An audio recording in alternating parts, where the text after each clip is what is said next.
नमस्कार, सीएनबीसी आवाज पर आप सभी का स्वागत है। मैं हूं हर्षदा सावंत और आप देख रहे हैं आपका पसंदीदा स्टार्टअप शो आवाज एंटरप्रेन्योर, जहां हम बात करते हैं भारतीय स्टार्टअप इकोसिस्टम के ट्रेंड्स, बड़े मुद्दे और साथ ही नए आइडियाज की। पिछले वीकेंड को रिपोर्ट हुआ सिलिकॉन वैली बैंक का कोलैप्स स्टार्टअप इकोसिस्टम के लिए किसी भूकंप से कम नहीं था और इसके झटके इस पूरे हफ्ते महसूस किए गए। सिलिकॉन वैली बैंक अमेरिका का एक ऐसा बैंक था जो बड़े पैमाने पर विश्व के स्टार्टअप्स और इनोवेटर्स को सालों से सपोर्ट करता आया है। इस बैंक ने कुछ कंपनियों में खुद निवेश किया और साथ ही दुनिया के कई छोटे बड़े वेंचर फंड्स, निवेशक और वाई कॉम्बिनेटर जैसे एक्सेलरेटर्स जो भारतीय स्टार्टअप्स में निवेश करते हैं, उनका पैसा इस बैंक में जमा था। समय रहते अमेरिकी रेगुलेटर हरकत में जरूर आया, डिपॉजिटर्स को राहत देने के लिए कदम भी उठाए गए, लेकिन ये सारे कदम एक टेम्पररी सॉल्यूशन की तरह देखे जा रहे हैं। सिलिकॉन वैली बैंक का बिखरना इकोसिस्टम के लिए एक बड़ा झटका है।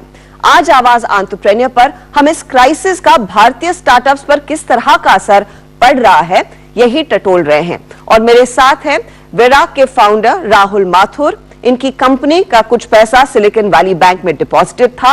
एडवांटेज क्लब के सौरभ देवरा जो को फाउंडर एंड सीईओ हैं, इनके भी कुछ फंड्स दरअसल एसवीबी में डिपॉजिटेड थे। और रेकर क्लब एक ऐसी एंटिटी है जो दरअसल भारतीय स्टार्टअप्स को विदेश से अब भारत में पैसा लाने की मदद कर रही है। कंपनी के को फाउंडर एकलव्य गुप्ता भी इस मंच पर जुड़ रहे हैं। तो आप तीनों का स्वागत है। सबसे पहले मैं आप दोनों से ही समझना चाहूंगी, राहुल और सौरभ, की आपके लिए ये पिछला पूरा हफ्ता आई एम श्योर काफी कियोस भरा रहा था। ओवर द वीकेंड तो कई लोगों की नींद हराम भी हुई थी पिछले वीकेंड। ये बताइए अब स्थिति कैसी है? राहुल, जो पैसा वहां पर फंसा था, क्या आपका ज्यादा एक्सपोजर था टू बिगिन विद, एंड क्या आपको मौका मिला है पैसे निकालने का? करेक्ट। तो हमारे एंड पे 128,000 रुपए डॉलर्स थे और वो सारे के सारे हमने कल रात को दूसरे एक यूएस बैंक अकाउंट में लाए थे। वीकेंड के समय पे ऑब्वियसली बहुत ज्यादा स्ट्रेस था, ये क्लैरिटी नहीं थी, बट एफडीआईसी के इंश्योरेंस के साथ पूरी की डिपॉजिट, अगर वो 250,000 के ऊपर भी थी, वो भी मेरे दोस्तों की कंपनी से निकल गए। तो अब वो स्ट्रेस उतना ज्यादा नहीं है। I am sure, I completely understand. हमारे तो सेविंग्स बैंक में कभी एक्सेस ना मिले तो लोगों के पसीने छूट जाते हैं, लेकिन आप लोगों की तो कंपनी का पैसा था। एडवांटेज क्लब के लिए पिछला पूरा हफ्ता कैसा रहा है सौरभ? हमारा वहाँ पे 11 से 12 करोड़ रुपए डिपॉजिट था। जो डिफॉल्ट आपका इंश्योरेंस अमाउंट होता है वो सिर्फ 2 करोड़ से नीचे का ही होता है। तो हमारे लिए वही स्ट्रेस था कि 2 करोड़ तो मिल जाएंगे, लेकिन बाकी के जो 9 से 10 करोड़ रुपए हैं उनका क्या होगा। तो बट संडे को फिर फाइनली गवर्नमेंट ने इंटरवीन किया, तो उससे संडे रात को सबको राहत मिली कि सबका पैसा 100% सिक्योर रहेगा और वापस आ गया हमारा पैसा, हमने भी निकाल लिया वहां से। अच्छा, तो ये क्या सिर्फ स्टॉप गैप सोल्यूशन मिला है आपको, या फिर आपको लग रहा है कि अब सिलिकॉन वैली बैंक या फिर इस तरह के दूसरे बैंकों में पैसा रखना एक बड़ा खतरा है? राहुल, मैं आपकी पहले राय लेना चाहूंगी, क्योंकि कई ऐसी अपॉर्चुनिटीज दूसरे बैंक्स दे रहे हैं, लेकिन ये भी डेवलपमेंट आया है जहां पर मूडीज ने इनफैक्ट अमेरिकी बैंकिंग सिस्टम पर रेटिंग घटाई है और उन्होंने आउटलुक अपना नेगेटिव कर लिया है। क्या उसका कुछ डर है? तो जो एडवाइस सारे स्टार्टअप्स को मिलती है और पहले भी मिलती थी कि अगर आप बड़ा फंडिंग राउंड उठा रहे हो तो पहली चीज जो आपको करनी चाहिए कि काउंटर पार्टी रिस्क कम करनी चाहिए, यानी कि आप बहुत सारे बैंक्स में अपने पैसे को जमा कर लो। तो ये एडवाइस ऑब्वियसली रहा था, मे बी कुछ लोगों ने भूल लिया था, लेकिन हमने भी ये किया था जिसके कारण वो एक्सपोजर कम था। ऑब्वियसली आपको ऑलरेडी पता है अगर आप बैंक में डिपॉजिट डालते हो तो वो रिस्क है, लेकिन ये एक इंसिडेंट के साथ मुझे लगता है कुछ और लोग इस पे थोड़ा ध्यान देंगे, राइट? सिर्फ बिजनेस पे नहीं, मे भी अपने किस बैंक में आप पैसे जमा करो उस पे भी ध्यान देंगे, लेकिन ये मेरे मुताबिक आपको नॉर्मली भी करना चाहिए अगर आप कंपनी चलाते हो। सौरभ, आप लोग अब क्या कहां पर बैंक कर रहे हैं? क्या पूरा पैसा भारत में है या फिर सिलिकॉन वैली बैंक से निकालकर आपने किसी दूसरे अमेरिकी बैंक में रखा है? तो हमारा ऑपरेशन 100 कंट्रीज में स्प्रेड आउट है, तो इसलिए हमारे जो पैसे हैं वो हमें दूसरे देशों में भी जरूरत पड़ती है। तो हम लोग इसलिए पैसा कुछ हद तक यूएस में रखना प्रेफर करते हैं, जो इंडिया में जरूरत होती है वो इंडिया में मूव करते हैं। तो इसलिए अब हमने मल्टीपल बैंक्स में स्प्रेड कर लिया है एंड थोड़ा ट्रेडिशनल बैंक की तरफ फोकस ज्यादा हो गया है, जो यूएस के टॉप 5 बैंक है जहाँ पे डिपॉजिट्स एंड $1 ट्रिलियन है वो जो उनकी कोर इकोनॉमी से एसोसिएटेड है, अब पैसा वहां मूव कर रहे हैं हम लोग बिकॉज वो कंसिडर्ड है कि ज्यादा सेफ है। बट जैसे कि राहुल ने भी बोला कि अब पैसा ज्यादा डिस्ट्रीब्यूटेड है अक्रॉस द प्लेसेस, एंड फिर उसके बाद कुछ बचता है तो हम लोग सिक्योरिटी के लिए फर्दर यूएस ट्रेजरीज में इन्वेस्ट कर रहे हैं जो टू भी ज्यादा सेफ है, ताकि आपके हर जगह पैसा इंश्योरेंस लिमिट के अंदर ही रहे और बाकी का पैसा सब ट्रेजरी में इधर स्वाइपिंग स्वैप आउट मेथोडोलॉजी में रहे, जिससे आपका पैसा का एक्सपोजर मिनिमम रहे अगर कल को कुछ और भी होता है। बट ये काफी हद तक आई ओपनर था तो अंडरस्टैंड कि ऐसा भी सच में हो सकता है कि एक इतनी बड़ी बैंक में भी ऐसा इशू हो सकता है यूएस जैसे देश में। जी, in fact of course Silicon Valley bank में लोग पैसा क्यों रख रहे थे और ये क्यों प्रेफर्ड था इस पर मैं आऊंगी, लेकिन रेकर क्लब ने भी काफी कुछ किया है जहां पर ये बाकी कंपनियां स्ट्रेस ले रही थी कि हमारा पैसा वहां पर फंसा है। आपने डबल डाउन किया, इस बात पर फोकस किया एकलव्य की उस पैसे को वापस कैसे लाया जाए और इन सभी फाउंडर्स को कैसे मदद की जाए। तो किस तरह के स्टार्टअप्स और कितने स्टार्टअप से इनफैक्ट आपने बातचीत की है पिछले 5-6 दिनों में, एंड यहां से आगे क्या आप और कदम उठाते हुए नजर आएंगे? नहीं, बिल्कुल। तो पिछले 5-6 दिन में फ्राइडे से लेके संडे तक आई थिंक 120 करीबन फाउंडर्स से हमारे बात हुआ था पूरे कंपनी में। अर्ली स्टेज थे, कुछ मिड स्टेज थे, अक्रॉस द स्टेजेस थे, बिकॉज पीपल वर पैनिकिंग, उनको समझ नहीं आ रहा था कि क्या करें।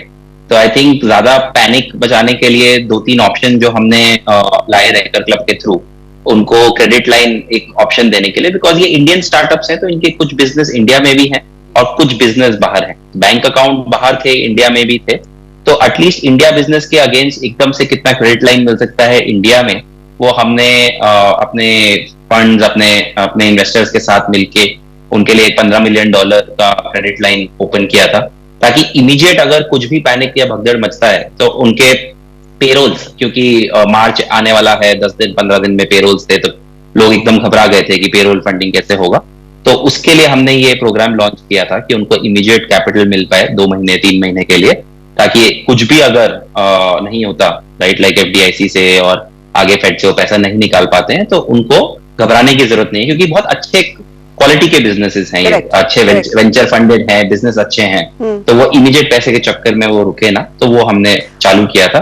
और दूसरा एकलव्य, मैं आपसे ये समझना चाहूंगी क्योंकि अब वहां पर रेगुलेटर्स ने स्टेप इन किया, ज्यादातर कंपनियों को मौका मिला है अपने पैसे वापस लाने का, तो क्या अभी भी आपको इंक्वायरीज आ रही हैं और was it just a temporary period जहां पर आपको लगा कि शायद एक मौका है? Is this going to turn into a big business line for you?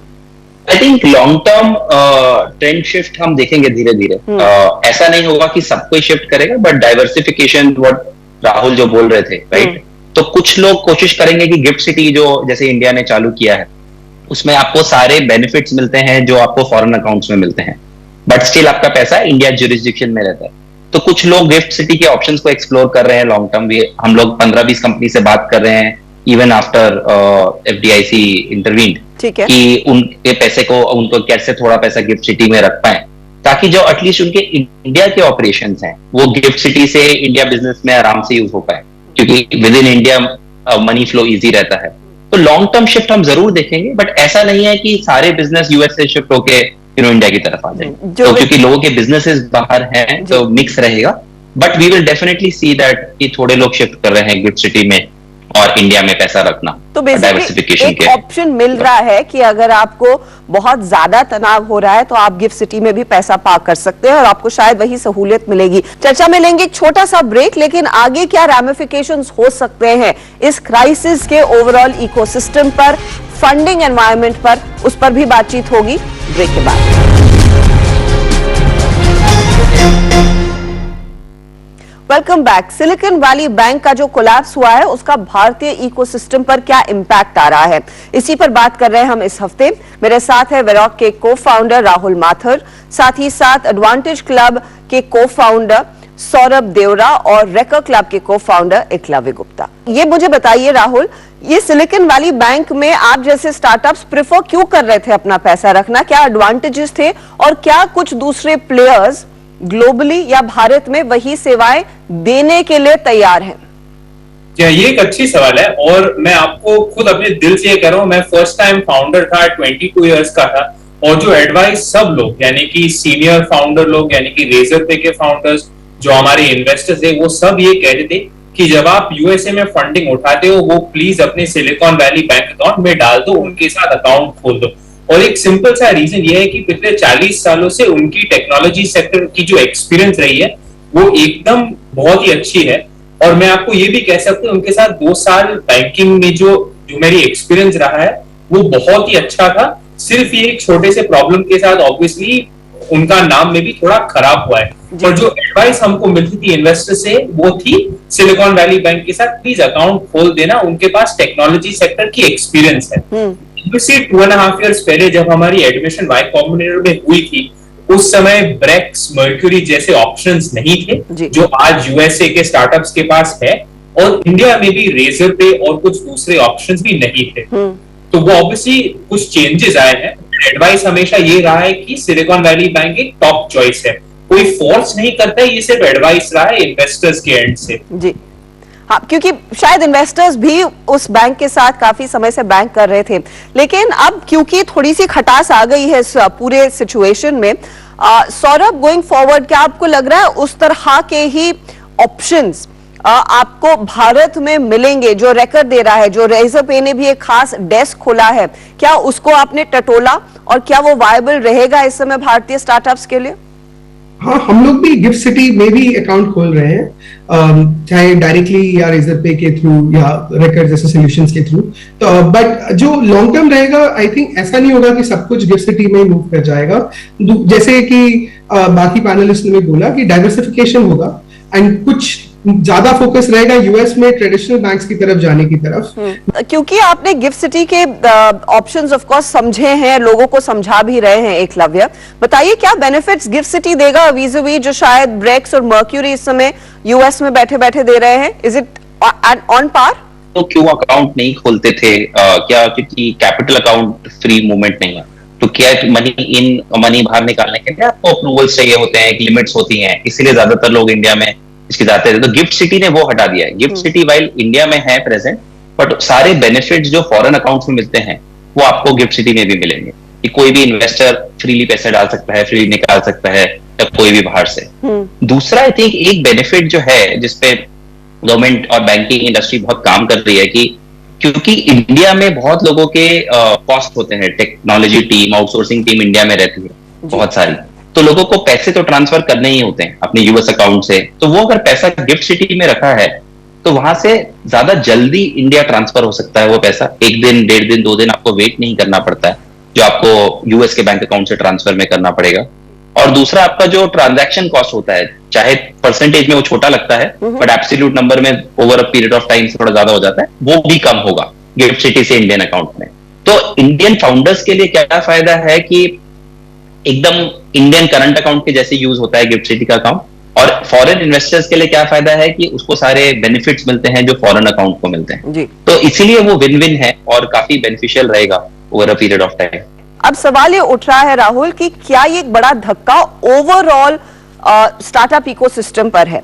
अब वाई कॉम्बिनेटर के गैरी टैन ने जो लिखा था कि देखिए बड़े लोगों की छटनी होगी, बहुत बड़ा एक्सपोजर स्टार्टअप्स का रहा था सिलिकॉन वैली बैंक में। ऑफ कोर्स जो एफडीआईसी या फिर रेगुलेटर्स की तरफ से कदम उठाया, थोड़ी सी राहत मिली है, लेकिन क्या इससे ओवरऑल फंडिंग पर भी आपको लग रहा है धक्का पड़ता हुआ दिखाई देगा?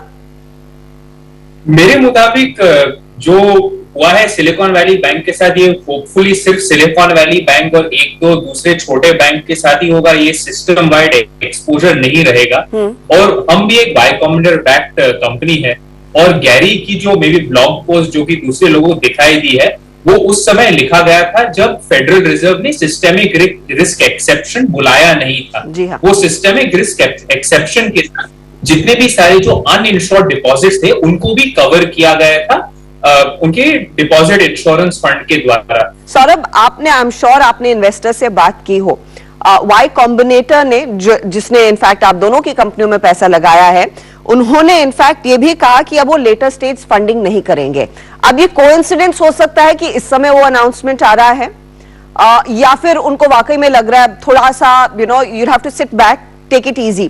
क्या वैसी स्थिति आप पिकअप कर रहे हैं? क्या वो है कहीं ना कहीं आहट? जो मेरे इन्वेस्टर से बात हुई है और काफी इन्वेस्टर से बात हुई है, बड़े इन्वेस्टर से बात हुई है, अर्ली स्टेज से भी हुई है, ऐसा कोई इम्पैक्ट नहीं दिख रहा है पूरे इकोसिस्टम में कि इसकी वजह से कोई फंडिंग में इम्पैक्ट पड़ेगा।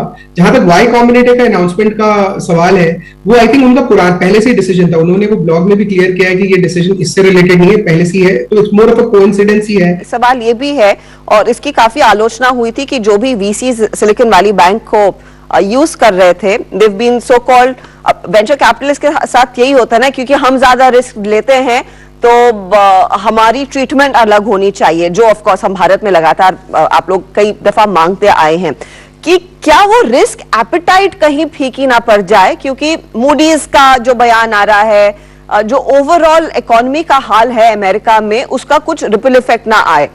एकलव्य, ऐसा कुछ डर है क्या जब आप अपने निवेशकों से बात करते हैं? नहीं, मेरे को लगता है जैसे बाकी पैनलिस्ट कह रहे हैं, सी अच्छे कंपनीज को हमेशा पैसे मिलते हैं। I think as long as आप अपने बिजनेस पे अच्छा कर रहे हैं, क्योंकि एक हफ्ता, 2 हफ्ता, 1 महीने की बात नहीं है, आपको हमेशा मीडियम लॉन्ग टर्म में पैसे मिलेंगे। कहाँ से पैसे आ रहे हैं? जिनको इमीडिएट अगर थोड़ा इम्पैक्ट पड़ा है वहां पे हो सकता है, जैसे सिलिकॉन वैली बैंक से इफेक्टेड जो अगर कुछ वीसीज थे वो 1-2 महीने रुक जाए, लेकिन फाउंडर्स के पास आजकल बहुत ऑप्शन है। जैसे पहले लोग इन्वेस्टमेंट को, जैसे हम लोग भी यही बताते हैं कि सिर्फ इक्विटी को देखते थे, अभी फाउंडर्स बहुत लकी हैं कि उनके पास बहुत ऑप्शंस हैं, जैसे रेकर क्लब हम लोग देते हैं, डेट ऑप्शंस हैं, जो बाकी ऑप्शंस हैं, राइट, लाइक, तो ताकि लॉन्ग टर्म इक्विटी अगर स्लो डाउन भी होता है, राइट, वैसे लगता नहीं है मेरे को होगा, बट 1-2 महीने के लिए अगर होता भी है इस चीजों से, तो फाउंडर्स को बाकी ऑप्शंस यूज करके कैपिटल मिल सकता है इंटरम के लिए। एंड आई थिंक उन लोगों को वो मिक्स बनाना बहुत जरूरी है, और लॉन्ग टर्म में अच्छी कंपनीज को अच्छा इक्विटी, अच्छा डेट, अच्छा हमारा रिकरिंग रेवेन्यू फाइनेंसिंग सब कुछ मिलेगा।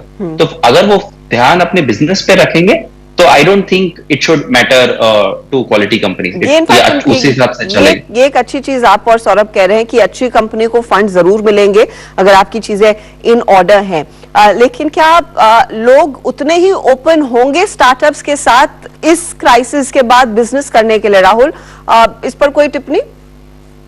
जी हाँ, ये मेरा एक डर था, और मैंने कुछ कस्टमर से भी सुना है कि जो न्यूज ये सिलिकॉन वैली बैंक से आया है, क्या इसका मतलब है मुझे स्टार्टअप्स के साथ बिजनेस कम करना चाहिए? मैं आपको एक चीज कह सकता हूँ कि ये सिलिकॉन वैली बैंक की क्राइसिस एक छोटी सी दुर्घटना थी। इसका मतलब ये नहीं है कि आप स्टार्टअप्स पे भरोसा नहीं रख सकते हो। अगर आप किसी स्टार्टअप का सॉफ्टवेयर या सर्विस या तो प्रोडक्ट यूज करो, इसका कोई भी लेना देना सिलिकॉन वैली बैंक के साथ नहीं है। मेरे मुताबिक मेरी कुछ ऐसे कस्टमर्स रहेंगे जो न्यूज बहुत ज्यादा पढ़ते हैं, लेकिन ये कुछ बड़ी चीज नहीं है, ये एक छोटी सी चीज थी, बैंक अकाउंट में प्रॉब्लम थी और इसका सोल्यूशन भी अब निकल गया है।